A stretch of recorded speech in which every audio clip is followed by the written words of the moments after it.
In a secluded village cradled by ancient mountains lived Marco, a restless soul of 24.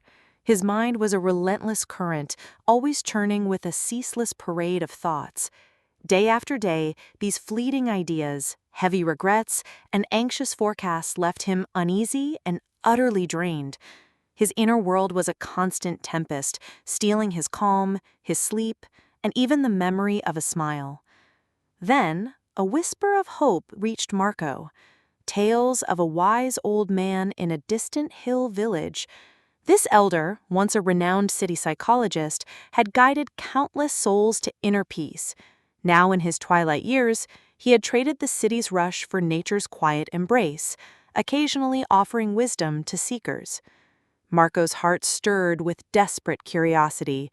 Perhaps, he mused, this venerable sage holds the key to the peace I crave. After days of arduous travel, Marco finally reached the fabled hill village. There, nestled amongst lush greenery, stood a humble house. On its porch, the old man sat, still as a statue, eyes gently closed, radiating a profound stillness that instantly captivated Marco. Marco approached him, his voice a cautious whisper. "Grandfather," he began, "my mind is a relentless whirlwind. I find no quiet, no peace. I yearn for stillness. Can you guide me?" The old man's eyelids fluttered open, revealing tranquil eyes. A gentle smile touched his lips. "Ah, so it is peace you seek. Come, I have a modest task." Leading Marco to a sun-dappled courtyard, the sage took a clear glass and filled it to the absolute brim. The water trembled at the very lip, threatening to overflow with the slightest tremor. Handing it to Marco, he instructed, "Carry this to the village's edge and back. Not a single drop must be lost." Surprise flickered across Marco's face, yet determination solidified his resolve. He accepted the challenge. With both hands steadying the fragile vessel, he embarked. The pass was a vibrant tapestry, merchants hawking, children laughing, dogs barking, villagers bustling. But Marco saw none of it. His gaze was riveted, utterly consumed by the shimmering water. Each step was deliberate, his focus unwavering.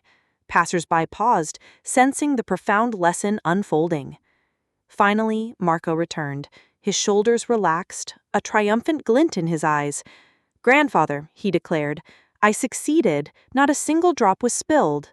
The old man nodded, his smile gentle. "Excellent. Now tell me, did you notice the children's games? Did the barking dogs catch your ear?" Marco's brow furrowed in surprise. "No," he admitted, "I saw nothing, heard nothing. My entire attention was fixed solely on the glass." The sage's smile broadened.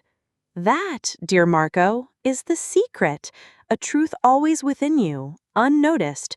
When your mind anchors fully in the present moment, there is no room for past regrets, future anxieties, or chaotic thoughts. You were absorbed by that glass. Your mind, for the first time, knew true silence. In that singular focus, sorrow faded and dread vanished." A profound realization dawned on Marco. This was the elusive peace, not a distant treasure, but an inherent state, accessed by embracing the now. He bowed his head in humble understanding. "Grandfather," he murmured, "I finally comprehend. To quiet the inner storm, I must simply remain here, in this moment. That is where genuine peace blossoms." The old man's gaze held infinite warmth. As the setting sun painted the sky and birds soared homeward, Marco began his walk back. He was not the same restless youth. A tranquil stillness now resided within him, for he carried the simple yet profound wisdom of mastering his own mind.